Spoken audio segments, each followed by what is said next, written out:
Muy buenas a todos. ¿Por qué es importante la alimentación en la recuperación deportiva? Bueno, principalmente porque la nutrición tiene un aspecto clave que es la suministración de nutrientes para procesos relacionados con los procesos de recuperación muscular o otro tipo de procesos relacionados al final, que es un poco, por así resumirlo, la síntesis proteica.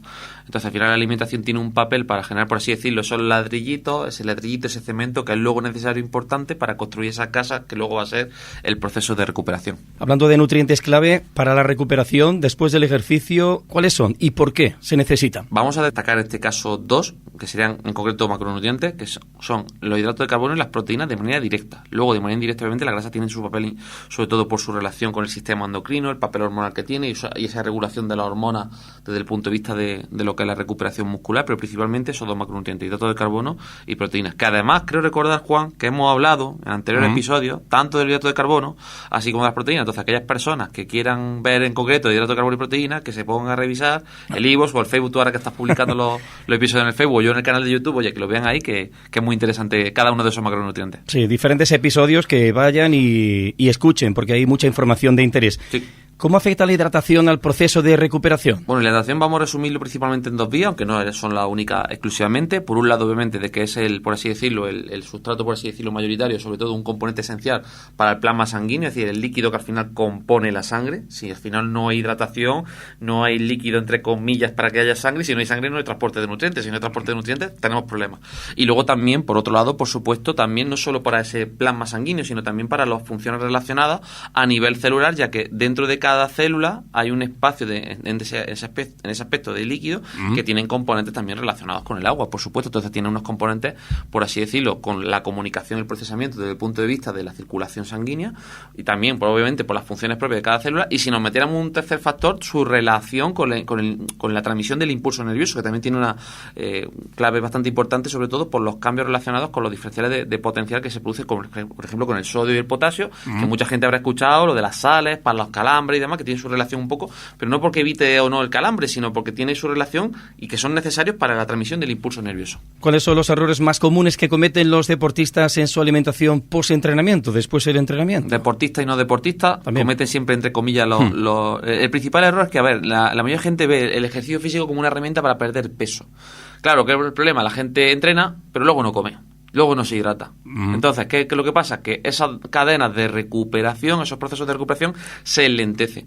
No quiere decir que no haya ciertas mejoras de rendimiento a pesar de, pero seguramente si una persona administra bien la nutrición en términos de hidrato de carbono y administra bien la nutrición en términos de proteína o en términos de hidratación sobre todo, junto con esos macronutrientes, los mecanismos para acelerar la recuperación son mayores. Si tú puedes recuperar de una manera más rápida, tú tienes su importancia, pues, por ejemplo, en deporte de resistencia. El ciclismo, que yo, por ejemplo, una de mis especialidades, siempre estamos luego con eso. El deportista, como no coma, es muy complicado que pueda generar procesos de recuperación y que al día siguiente esté totalmente ok para una etapa, un entrenamiento X y demás.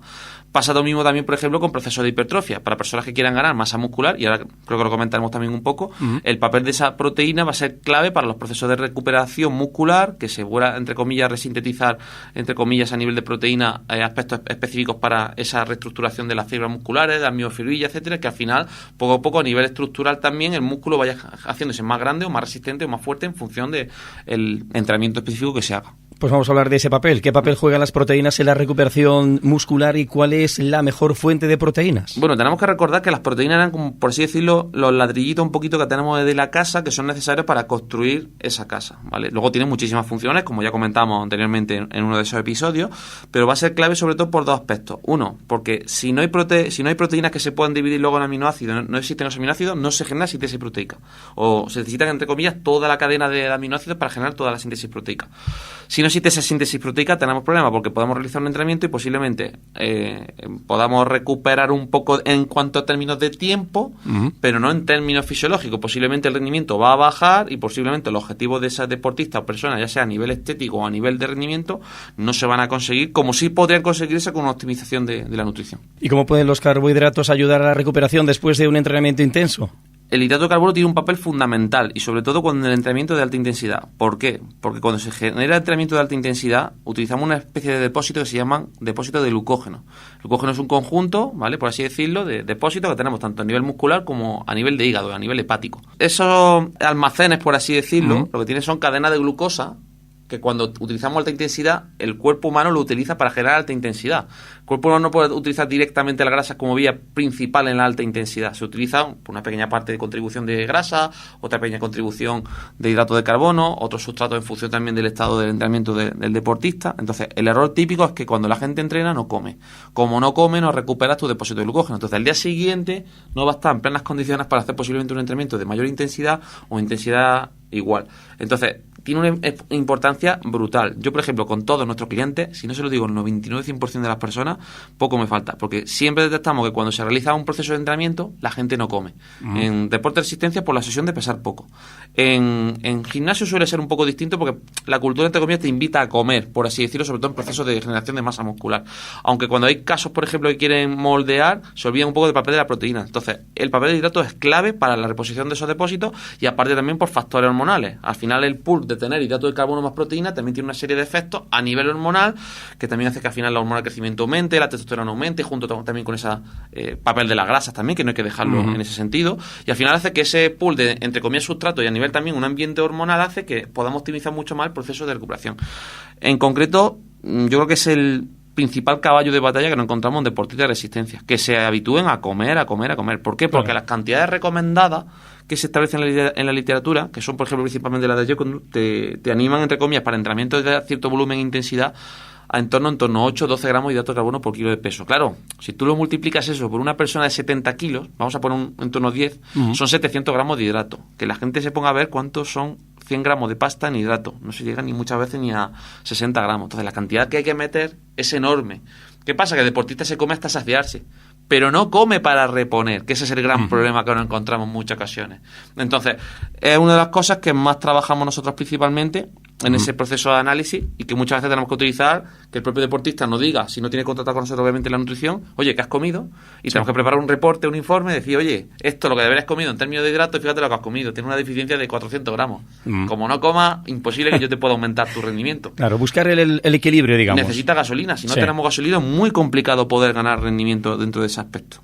¿Y cuál es la importancia de los antioxidantes en la recuperación deportiva y en qué alimentos se encuentran? Bueno, los antioxidantes sobre todo se relacionan mucho con los procesos de estrés, por así decirlo, oxidativo, que se relaciona cuando se realiza ejercicio. Hay que tener una especie de consideraciones que creo que hemos comentado en algún episodio, pero principalmente sujetos que estén comenzando a entrenar, no se recomienda una suplementación de antioxidantes como tal. Es interesante, sobre todo en casos de hipertrofia, masa muscular, no utilizar este tipo de suplementación. Sí, tener obviamente una dieta que sea rica, obviamente, en todos los macronutrientes, micronutrientes y todos esos elementos que hemos comentado en otro episodio. Y luego, a partir de ya un cierto estatus, se podía valorar un poco el tema del estrés oxidativo, de meter algún tipo de suplementación en base al estrés oxidativo. Pero, como digo, hay que controlar muy bien previamente el estatus nutricional antes de recomendar cualquier suplemento. Hablemos de grasas saludables. ¿Qué rol tienen estas grasas saludables en la dieta de un deportista durante la recuperación? Van a ser fundamentales, porque uno de los problemas que hace la gente es que cuando tiene que recuperar un poco, por así decirlo, solo se dedican en poca cantidad de hidrato, o meten mucha proteína o no meten nada de grasa. Meter algunas pequeñas porciones o cantidades mínimas de grasa van a ayudar al final a que todos esos sustratos que se relacionan con lo que hemos comentado, con el ciclo de la testosterona y la hormona de crecimiento, que no haya ningún tipo de problema de deficiencia, por así decirlo. Y ya no digo la mujer el entorno metabólico al final también necesita de grasa saludable también, porque son muy dependientes también al final de la contribución de los lípidos, de la grasa, por lo cual al final la importancia de este macronutriente también es fundamental. Súper interesante. Bueno, ¿qué diferencias hay en las necesidades nutricionales y recuperación entre diferentes tipos de deportes como de resistencia, fuerza, deportes de equipo y largo, etcétera?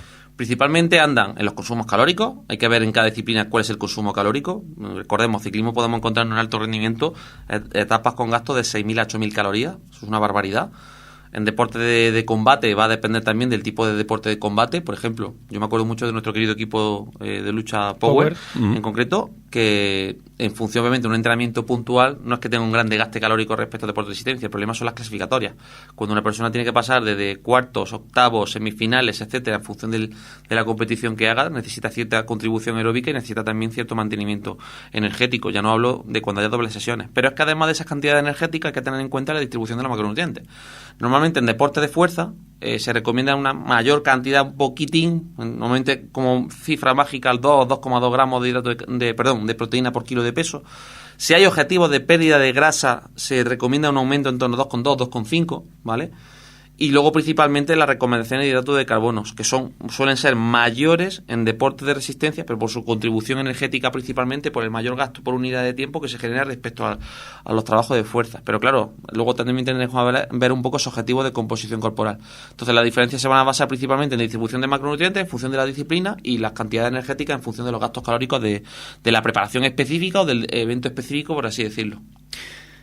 ¿A partir de qué edad se puede recomendar este tipo de alimentación en la recuperación deportiva? Pues ¿Cuándo aconsejas tú? Desde las primeras etapas. Obviamente tiene que estar adecuado, por supuesto, al gasto calórico. Pero una de las cosas que ya introducimos nosotros desde que ya estamos trabajando con infantil o cadete en muchas ocasiones es, la importancia de decir, que ya tienes que ir comiendo durante el entrenamiento. Las comidas previas, ir comiendo, porque al final, ¿cuál es el problema? Que en etapas de crecimiento, en etapas de formación, ya no solo tenemos el gasto energético de la actividad, es que también tenemos el gasto energético del crecimiento. Es que se están desarrollando los niños y las niñas. Entonces, claro, el pool que tenemos que meter es mayor, porque su tasa metabólica basal es mayor, su gasto energético es mayor, su actividad normalmente suele ser más activa que una persona adulta.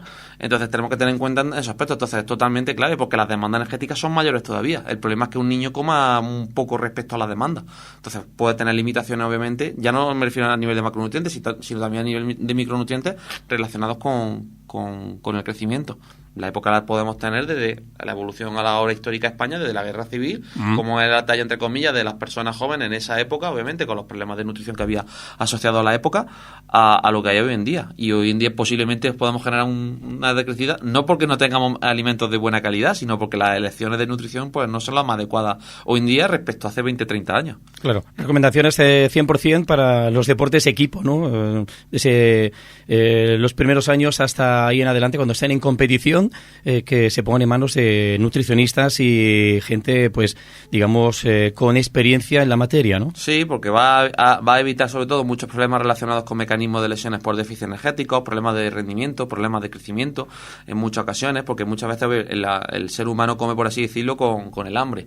Pero en muchas ocasiones la actividad física y el deporte está por encima de los efectos de la saciedad. Una persona puede comer hasta saciarse y no haber repuesto todo lo que tenía que comer, aunque se haya saciado en función de la elección que haga. Todo ese tipo de cosas es interesante enseñarlo desde chiquititos para que aprendan. Ya finalmente, ¿qué recomendaciones dietéticas nos harías o darías a un deportista para las primeras 24 horas después de una competición o entrenamiento intenso? Pues básicamente que en cuanto acaben la competición lo antes posible, que puedan meter ya por lo menos un elemento con hidrato de carbono y proteína. Hoy en día se utiliza mucho la opción de un batido después de una etapa, o un bol de arroz con algo de pollo, por ejemplo, principalmente, y que a partir de ahí, pues en función de ese gasto, nos vayamos a esas recomendaciones en función del gasto energético que hayamos tenido para reponer el día siguiente. Si tenemos otra competición o si tenemos que reponer por un entrenamiento X o no, en función de la prioridad nutricional. Claro, esto varía en función de que no es lo mismo entrenar para si mañana tienes o comer, si mañana hoy has entrenado, si mañana tienes un día de descanso, o mañana me tocan 3 horas, o mañana me toca una sesión de gimnasio, etcétera. Entonces, al final hay que pulir muchas cosas, entre comillas, para planificar, para armar ese puzzle para que encaje. Muy bien. Pues Gabriel, hasta la próxima semana. Muy interesante la charla que tenemos contigo. Agradecerte, como siempre, que estés aquí compartiendo esa experiencia y esa sabiduría también, que sabemos que es mucha la que tienes para desarrollar. Muchas gracias y hasta el próximo programa. Gracias a vosotros. Se te presentan cada día dudas sobre tu estado de forma, de cuál es la mejor manera de realizar ejercicio o de cómo eliminar la grasa que te sobra. Ponte al día con Gaby. Hola, soy Gabriel Garrido y estaré encantado de estar contigo todos los miércoles a partir de las 11:10 para hablar de nutrición, entrenamiento y, en definitiva, mejorar todo lo que tiene que ver con tu estética, tu salud y, por supuesto, tener tu mejor versión.